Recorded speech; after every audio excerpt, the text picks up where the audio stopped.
Oke, halo semuanya. Selamat pagi untuk murid-muridku tercinta yang ada di kelas Pancasila dan Bela Negara. Sekarang kita kembali lagi di podcast. Kita akan membahas tentang pertanyaan atau opini yang kalian sampaikan di video yang kemarin. Nah, kali ini saya tidak hanya di sendirian. Sini saya ditemani oleh partner saya. Perkenalkan, Zi. Silakan perkenalkan diri. Halo, kenalin aku Zala Zahra. Selamat bertemu, selamat salam kenal juga. Di sini saya akan menemani Miss Kinanti untuk mempertanyakan pertanyaan-pertanyaan kalian. Kali ini saya akan ditemani oleh Zila, jadi nanti Zila ini yang membantu untuk memilah pertanyaan apa yang akan kita bahas untuk podcast pada hari ini. Oke, jadi untuk kali ini, podcast kali ini akan dibantu oleh Zila. Oke, Zi, so waktu dan kesempatan, it's yours, and I'm going to be sebagai narasumber di sini. Oke. Nah sih, jadi ada narasumber ya, kita hanya saling tukar informasi ya. Sharing knowledge is other.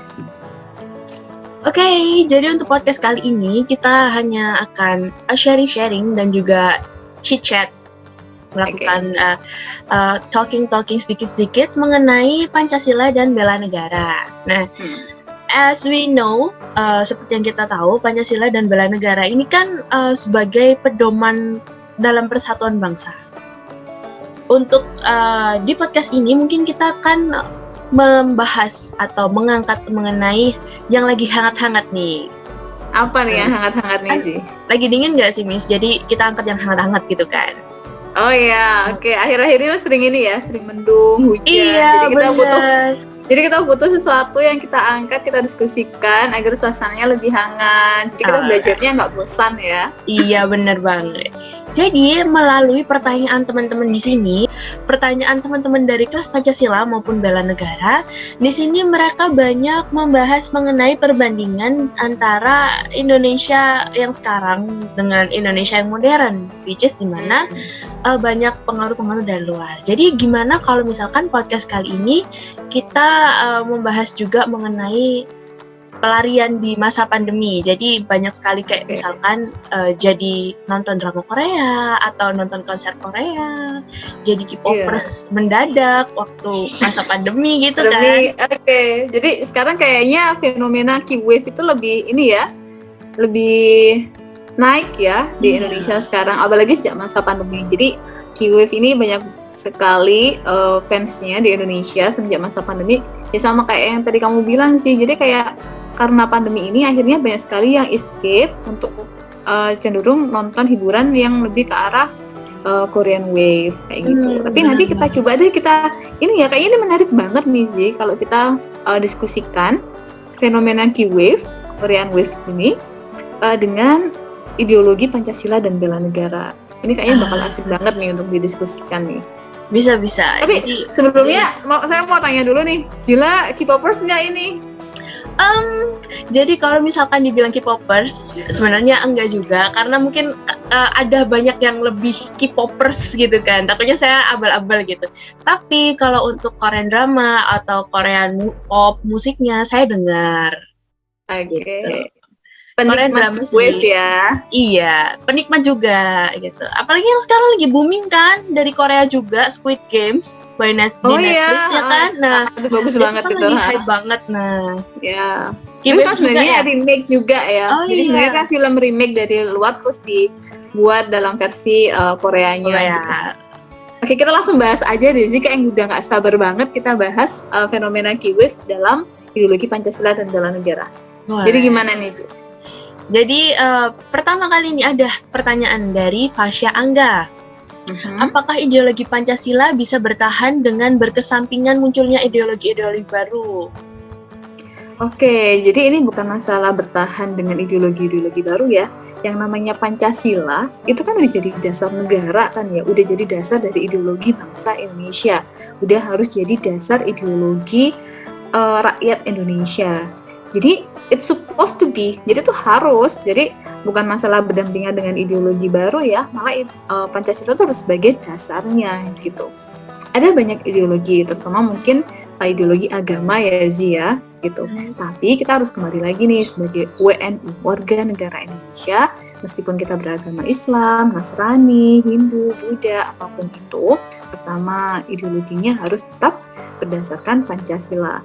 Kemudian diiringi sama ideologi yang mengikuti mungkin ideologi agama. Jadi diikuti dengan ideologi, mungkin kalau misalnya kita sebagai Muslim ya Zi, artinya ideologi agama Islam yang kita anut. Tapi tetap ideologi yang pertama ya ini harus ideologi Pancasila seperti itu. Atau mungkin nanti ada ideologi lain, misalnya suka dengan tokoh ini, suka dengan budaya ini, nah itu boleh mengikuti, tapi tetap akarnya harus tetap Pancasila. Oke. Gitu. Jadi kayak misalkan kita ini ngefans sama opa-opa gitu kan. Opa itu. Terus opa itu menganut ideologi A, katakanlah seperti itu. Kita mungkin boleh untuk mempelajari ideologi tersebut ya Miss ya. Tapi tetap ideologi yang harus kita anut adalah Pancasila, kayak gitu. Benar. Jadi mungkin karena ya tadi ya yang bilang mungkin opa-opa yang memang ideologinya sesuai dengan ideologi mereka selaku warga Korea Selatan. Jadi ideologinya seperti itu, norma ya atau nilai yang mereka anut seperti itu. Tapi bukan berarti karena kita ngefans nih sama opa siapa nih, Sung Joong Ki mungkin ya, gitu. Jadi kita harus sama nih pandangannya, visinya harus sama dengan Sung Joong Ki. Enggak juga, kita harus tetap dong bangga dengan warga negaraan kita sebagai orang Indonesia, tetap Pancasila sebagai dasar ideologi kita. Suka nggak apa-apa, tapi tetap ada batasnya. Apalagi kalau tentang ideologi loh Zi, itu penting banget soalnya. Itu tuh yang menciptakan karakter kita soalnya. Nah, kebetulan nih, karena Miss nanti ngomong-ngomong tentang karakter bangsa, ini ada pertanyaan dari Imro'atul Fadila yang menanyakan dalam pembentukan karakter bangsa, ini kan ada proses inkulturasi dan alkulturasi dalam Pancasila sebagai identitas bangsa Indonesia. Nah, itu apa sih maksudnya, Miss? Nah, sekarang kita bahas nih ya. Kultur bahasa daerah yang dimasukkan dalam bahasa Indonesia selaku bahasa Indonesia, itu kan bahasa persatuan di Indonesia ya. Jadi bahasa pertama, bahasa resmi di Indonesia. Namun ada juga di bahasa Indonesia itu yang kita tuh mengambil dari bahasa-bahasa Indonesia, bahasa-bahasa daerah yang di Indonesiakan. Seperti itu tuh namanya inkulturasi. Jadi kita juga mengadopsi bahasa-bahasa daerah yang dimasukkan dalam bahasa Indonesia. Itu untuk kayak inkulturasi. Kalau akulturasi itu apa? Nah, kalau akulturasi itu dari asing, jadi dari luar nih gitu. Jadi contohnya nih, masuknya budaya asing ke budaya Indonesia. Kita contoh ambil budaya agama Islam. Itu mereka masih beragama Hindu, atau mungkin ada yang ateis, ada yang monoteis, dan sebagainya. Hingga akhirnya Islam datang untuk bergabung dengan budaya-budaya yang ada di Indonesia. Gitu. Nah itu sebenarnya kan di Islam nggak ada yang namanya tahlilan, tapi karena memang di budaya Jawa itu ada yang namanya konsep selamatan ataupun yang lain, akhirnya bersatulah kedua budaya itu. Jadi di mana Islam ini datang tidak dengan mengubah budaya yang ada, tapi menjaga budaya Indonesia itu sebagai suatu karakter bangsa. Seperti itu sih. Ada juga nih contohnya seperti kayak Masjid Cengho. Nah itu kan perpaduan sih. Jadi dari budaya Islam terus juga budaya Cina yang menjadi satu dalam bentuk bangunan atau Masjid Cengho di situ. Banyak banget kok sebenarnya kalau kita mau baca-baca ya, baik itu di internet atau mungkin di media sosial mengenai inkulturasi itu apa, akulturasi itu apa. Seperti itu sih.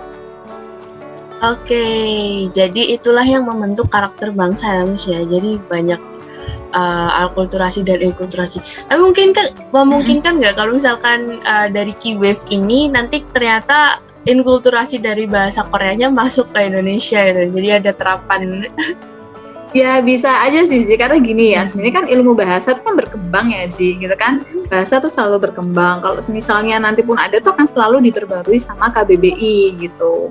Oke, jadi sebenarnya kalau ilmu bahasa itu kan selalu berkembang ya sih ya. Jadi ya bisa jadi mungkin suatu saat ada beberapa bahasa asing, baik itu mungkin bahasa Korea atau bahasa Inggris yang nanti bisa masuk ke bahasa Indonesia. Cuma itu memang butuh waktu sih, jadi nggak yang karena lagi hitsnya nih fenomena K-Wave, terus semua bahasa asing tuh bisa dimasukkan dalam bahasa Indonesia. Kayak karena kita lagi viral Annyeonghaseyo, jadi tiba-tiba Annyeonghaseyo jadi bahasa Indonesia juga nggak semudah itu sih, ada prosesnya semuanya.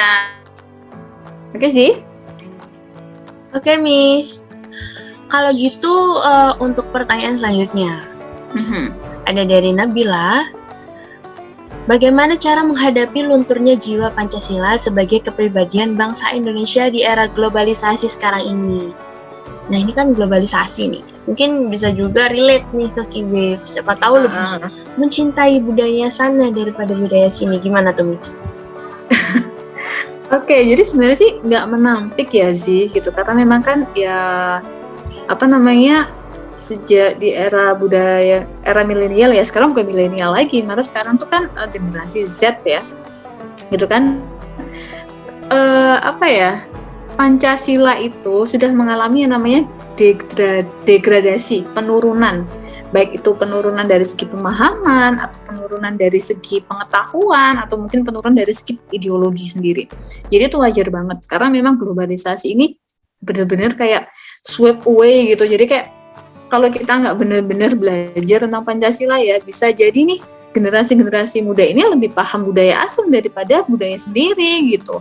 Karena memang kita tuh apalagi sekarang ya Zi, semuanya serba digital gitu, semua serba digitalisasi. Kita ngelihat sesuatu tuh bukan lagi lewat jendela rumah, tapi lewat jendela HP gitu kan Zi. Iya. Gitu. Jadi kadang proses pembentukan karakter, proses pembentukan ideologi jati diri kan biasanya dibentuk dengan lingkungan sekitar, baik dari lingkungan keluarga, lingkungan rumah, lingkungan sekolah ataupun yang lain gitu kan.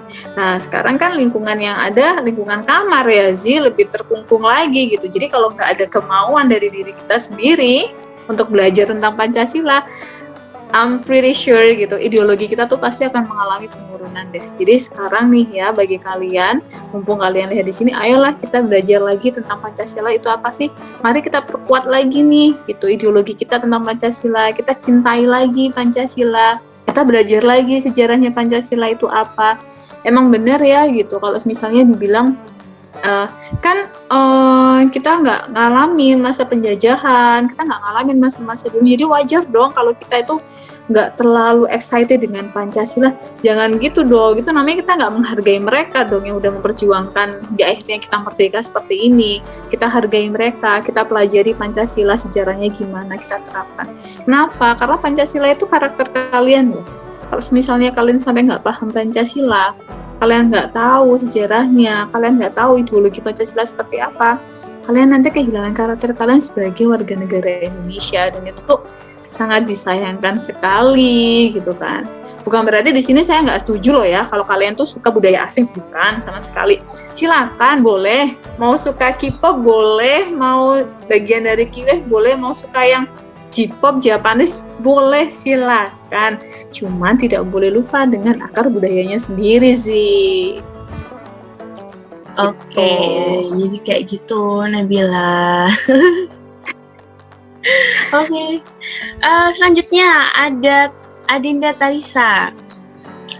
Bagaimana cara kita untuk mengimplementasikan nilai-nilai dari kelima sila tersebut di era modern ini?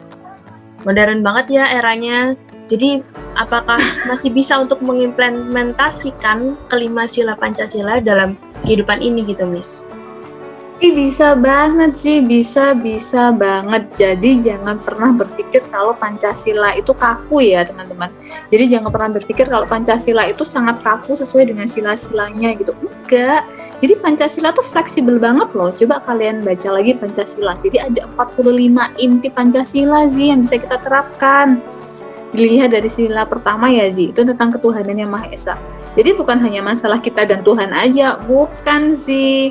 Jadi dimulai lagi sejak kita saling menghormati antar penganut agama masing-masing gitu. Itu sudah termasuk implementasi Pancasila sila pertama gitu. Terus apalagi nih, misalnya sila yang keberapa? Keadilan bagi seluruh rakyat Indonesia gitu ya. Itu juga ada. Jadi gimana caranya kita tuh bersikap adil antar sesama. Jadi kita tidak memihak gitu antara yang satu dengan yang lainnya. Itu bisa. Jadi jangan pernah berpikir bahwa Pancasila itu kaku. Enggak, Pancasila itu fleksibel banget, bisa banget masuk ke kehidupan kita sehari-hari, bahkan di era modernisasi seperti ini. Cuma tinggal kitanya aja sih, gimana kita menanggapi atau menyikapi Pancasila itu seperti apa. Oke, jadi sebenarnya Pancasila ini yang fleksibel untuk diterapkan, ya fleksibel banget. Sila tahu nggak sila keempat itu apa? Rakyatan yang dipimpin oleh hikmat kebijaksanaan dalam permusyawaratan perwakilan. Nah, di situ menurut sila apa sih nilai yang bisa kita anut? Ideologi apa sih yang terkandung di sila keempat? Sila keempat ini lebih ke menonjolkan bagaimana kita musyawarah antara masyarakat, mendahulukan untuk demokrasi ya. Jadi musyawarah di setiap keputusan kayak gitu. Nah, konsep musyawarah di sini apa sih? Ya, ini kita saling menghargai pendapat masing-masing. Itu tuh yang harus kita implikasikan ya. Jadi kalau misalnya ada nih orang yang pendapatnya berbeda sama kita nggak boleh langsung marah. Oh kamu kok berbeda sama aku? Kan harusnya kayak gini. Nah, kita tuh sebagai bangsa Indonesia tuh kita udah ada loh norma itu di Pancasila untuk saling menghargai pendapat masing-masing. Jadi jangan saling berantem karena pendapat seperti yang di atas ya, jangan. Kita jadi warga negara Indonesia, apalagi generasi muda, kita harus tunjukkan nih bahwa kita memiliki norma nilai yang kita anut dalam Pancasila. Jadilah sebagai warga negara yang beretitude tinggi. Oke, jadi kayak gitu teman-teman. Implementasinya tuh banyak sekali untuk era sekarang. Banyak banget. Oke, selanjutnya ada Ahmad Raihan. Apakah ada dampak yang serius bagi bangsa ini jika ada beberapa masyarakat di Indonesia kurang sadar akan Pancasila, Miss? Oh, serius banget. Aku serius bilang serius banget. Iya, dampaknya serius banget. Jadi kalau misalnya sampai ada nih warga negara Indonesia yang dia tuh nggak tahu Pancasila, ideologi Pancasilanya nggak ada, he is not characterized as Indonesian people. Jadi kalian akan kehilangan karakter sebagai orang Indonesia. Apa sih? Jadi sebenarnya gini, negara itu dikenal karena apa? Lahir karena apa? Karena dia punya ideologi sih. Jadi kalau misalnya suatu negara sampai nggak punya ideologi itu, nanti negaranya lama-lama itu kan hancur sih. Makanya, jadi kita selaku warga negara Indonesia, kita tuh harus punya ideologi Pancasila atau berkarakter Pancasila agar negara kita itu semakin kuat di mata bangsa yang lain.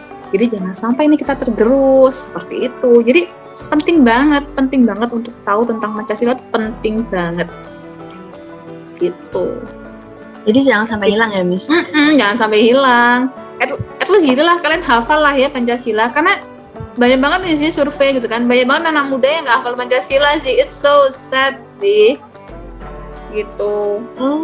At least harus hafal Pancasila ya. Jadi tuh kalau survei sekarang tuh sih banyak sekali anak muda tuh yang nggak hafal Pancasila. Itu kan sangat sedih banget ya sih gitu kan. Sedih banget. Nggak hafal Pancasila, tapi satu album hafal. Nah itu dia, suruh nyanyi lagu apa aja hafal, disuruh hafalin Pancasila lupa. Nah itu kan sangat miris sekali gitu kan. Jadi kayak kita harus hafal lah Pancasila sebagai warga negara Indonesia ya guys, sebelum kalian hafalkan lirik-lirik lagu yang lain. Even sebenarnya hati kalian itu tidak terpancasila ya, tapi setidaknya kalian berpancasila gitu sih. Oke, jadi gitu teman-teman. Jadi walaupun kalian suka sama hal-hal luar, suka sama-sama K-Wave ini mungkin ya, K-pop atau segala macam, hafal satu album ya, tapi jangan sampai kalian nggak hafal Pancasila, iya kan? Jangan sampai, bener banget sih. Jangan sampai luntur gitu. Nah, ini ada pertanyaan lagi nih, Miss, dari Adinda Rizka. Tapi kalau ini lebih ke bela negara sih menurut Zela. Oke.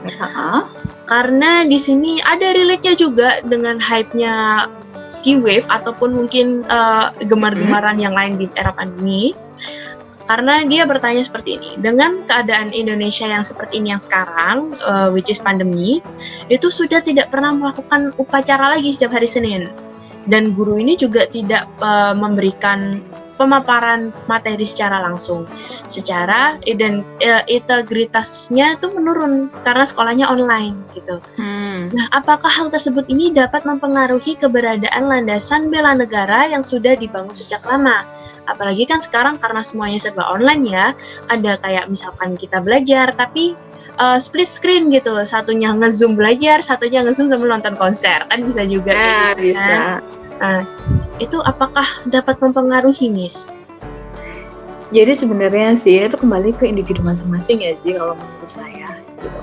Jadi kadang memang sekarang kan kita lagi pandemi ya. Ini tuh pandemi tuh bukan hanya masalah bangsa Indonesia saja kok, masalah seluruh negara di dunia. Jadi bukan hanya Indonesia gitu. Jadi kita kembali lagi loh ke diri kita masing-masing gitu.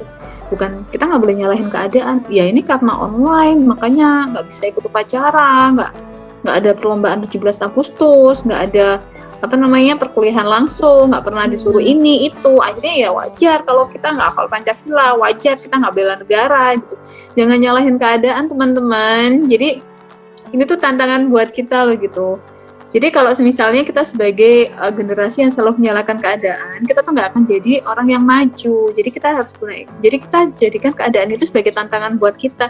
Bisa nggak sih kita tetap paham Pancasila? Bisa nggak sih kita tetap berbela negara meskipun dalam keadaan pandemi seperti ini, dengan pembelajaran daring seperti ini?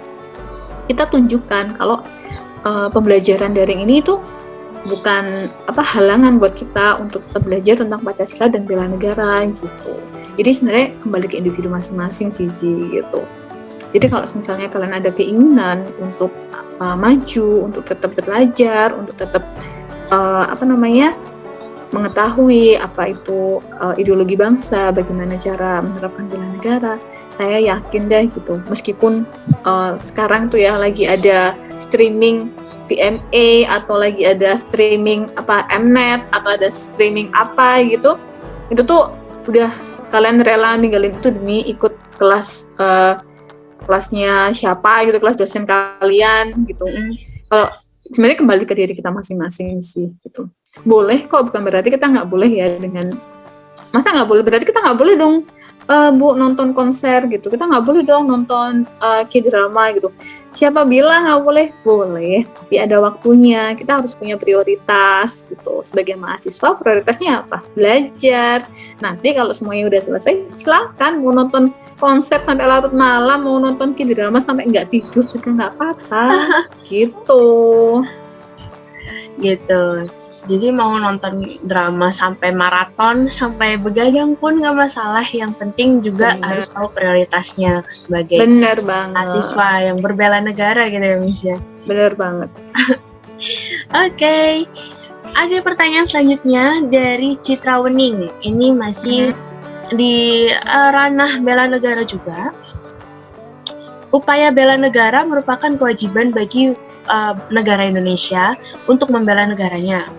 Namun bagaimana apabila upaya bela negara menjadikan seseorang memiliki sikap etnosentrisme, sehingga dapat menimbulkan konflik yang berlandaskan keanekaragaman budaya dan menimbulkan disintegrasi nasional.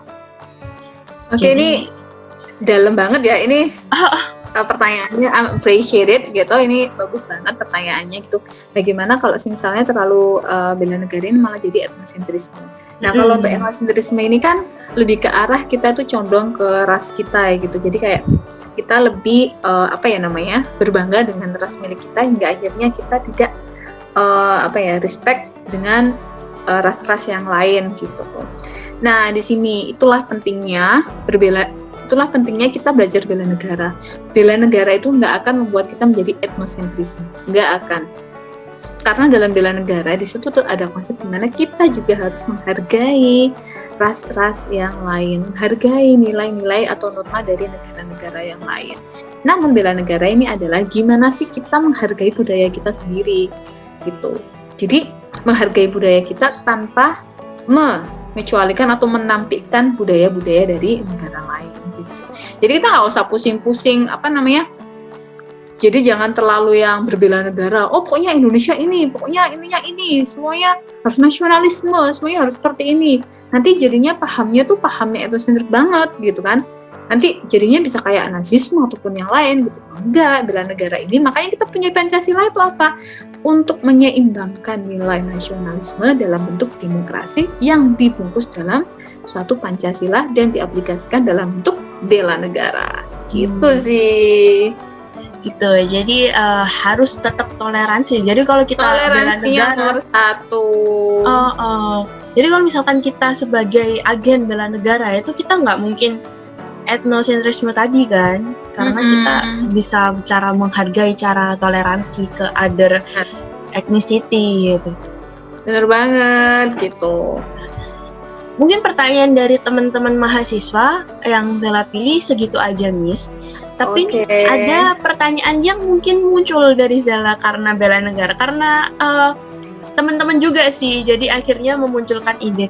Kalau ngomong-ngomong tentang bela negara nih, Miss, apalagi di era sekarang kan, bela negara kayak tadi yang udah dibilang, kita jarang upacara, kita jarang ini segala macam, bahkan untuk volunteer tentang yang berkebangsaan itu kan juga jarang karena kan pandemi, dimana kita individual juga kan di sini. Nah, itu menurut Miss gimana sih untuk apakah misalkan kayak kita tadi K-Wave nih lagi hype-hypenya, lagi suka nonton drakor, drama Korea, lagi suka nonton serial yang Squid Game itu tadi, atau lagi suka nonton konser Korea, itu kan dilakukan individu.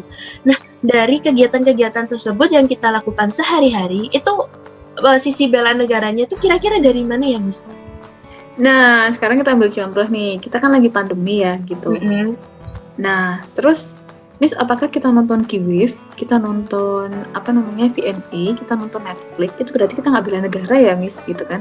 Atau kita tuh nggak cinta produk dalam negeri ya? Enggak juga, kita harus lihat dulu. Ada yang bilang gini, dengan saya menonton Netflix, dengan saya menonton film ataupun konser di rumah, baik itu mau konser K-pop atau konser yang lain gitu kan, itu tuh udah dengan menerapkan bela negara loh. Apa coba? Stay at home. Pandemi, kita tuh kan harus stay at home ya, jangan keluyuran. Lebih baik kalian nonton kayak drama di rumah semalaman deh, daripada kalian harus nongkrong di luar. Kenapa? Karena kita lagi masa pandemi gitu kan, jadi jangan sering nongkrong di luar dengan alasan nggak bisa, jenuh, penat di rumah, nggak ada hiburan gitu. Kata siapa? Tuh nyatanya banyak hiburan kan, gitu kan. Nah itu udah termasuk bela negara loh Zi. Kenapa? Karena kita udah mendukung program pemerintah untuk stay at home. Itu udah masuk bela negara gitu. Jadi kita tuh harus benar-benar bisa membuka mindset kita ya. Jadi jangan terkungkung hanya karena satu isu, wah kamu tuh berarti nggak bela negara, cinta produk asing, nggak suka nonton dangdutan, malah dengerinnya K-pop gitu kan, berarti kamu nggak bela negara. Enggak juga, itu kan masalah, kalau masalah art itu kan masalah ini ya, hobi, masalah preferensi gitu kan, kita nggak bisa maksakan gitu kan. Yang penting kan meskipun misalnya nih sih suka K-popers atau suka nonton K-drama gitu, ya nggak masalah, tapi kan tetap sih kan ideologinya Pancasila, nggak menghilangkan nilai dan norma sebagai seorang warga negara Indonesia, jadi nggak masalah gitu, dan masih tetap kok berbela negara. Itu sih.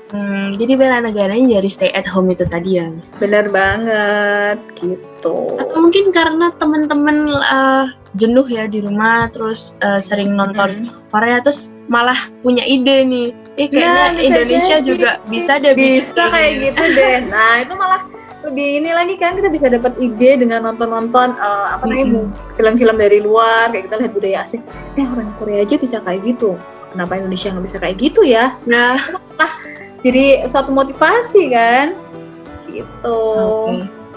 Kalau untuk Miss Kinanti sendiri, kegiatan berbela negara selain stay at home di era pandemi ini apa aja, Miss? Kayak inspirasi mungkin buat teman-teman juga.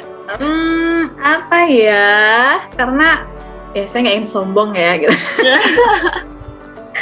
Enggak sih, sebenarnya ada satu hal yang saya terapkan selama ini ketika pandemi adalah mengerjakan pekerjaan saya selaku dosen gitu. Jadi saya tetap mengajar, memberikan ilmu kepada mahasiswa meskipun mungkin tidak bisa secara maksimal seperti ketika luring ya sih gitu. Saya juga cukup sebenarnya sedih juga karena tidak bisa mengajar secara langsung. Kemudian kalau online juga kita harus taking video dulu, kita harus ngedit dulu, kita harus bikin ini, dan semuanya serba membutuhkan waktu gitu. Tapi saya akan berusaha semaksimal mungkin gitu. Jadi saya tidak ingin menyalahkan keadaan. Saya akan tetap berusaha gimana kewajiban saya sebagai pengajar tetap saya laksanakan meskipun dalam keadaan pandemi seperti ini. Gitu sih. Dan saya harap juga itu untuk mahasiswa-mahasiswa yang lain juga sama seperti itu gitu. Oke, sebelum Zala mengakhiri pertanyaan teman-teman ini, mungkin Miss Kinanti punya nggak kayak statement atau kata-kata nih buat teman-teman mahasiswa supaya ayo tetap bela negara, tetap Pancasila walaupun di pandemi ini gitu. Oke, closing statement ya. Mungkin closing statement buat teman-teman yang lain gitu ya. Jadi buat teman-teman, jadi closing statement buat teman-teman di masa pandemi kali ini ya. Kalau misalnya saya hanya bilang stay at home, patuhi 5M dan yang lain sebagainya itu banyak banget. Itu udah closing statement seluruh umat bangsa, negara, semua dunia juga closing statement-nya sama gitu. Tapi kalau dari saya satu sih gitu. Saya tahu kita semua jenuh, kita semua lelah, kita semua capek dengan kondisi yang seperti ini. Tapi saya harap kalian tidak menyalahkan dengan keadaan. Jadikan keadaan ini sebagai tantangan, sebagai kesempatan buat kalian untuk menunjukkan bahwa kita masih tetap bisa maju, kita masih tetap bisa meraih cita-cita kita meskipun dalam kondisi atau keadaan seperti ini. Oke, tetap semangat buat teman-teman yang ada di rumah. Tetap semangat buat teman-teman yang ada di rumah. Iya. Terima kasih, Miss. Sama. Oke, Miss. Jadi buat teman-teman juga, terima kasih untuk mengutarakan pertanyaan-pertanyaan kalian. Jangan lupa untuk selalu mengikuti video-video pembelajaran maupun video-video non pembelajaran dari Miss Kinanti. Thank you, Zila. Nah, dari sini dulu Zela untuk memandu pertanyaan-pertanyaannya. Bisa kembali ke Miss Kinanti lagi. Oke, thank you Zila untuk waktunya, untuk partisipasinya udah menemani saya dalam video kali ini, video podcast kali ini. Nanti kita bisa bertemu lagi ya dalam kesempatan yang lain gitu. Dan untuk teman-teman yang lain, semoga videonya bisa membantu dan bisa memberikan pencerahan buat teman-teman mengenai Pancasila dan bela negara. Oke, terima kasih atas perhatiannya. Kita ketemu lagi pada video selanjutnya. Sampai jumpa.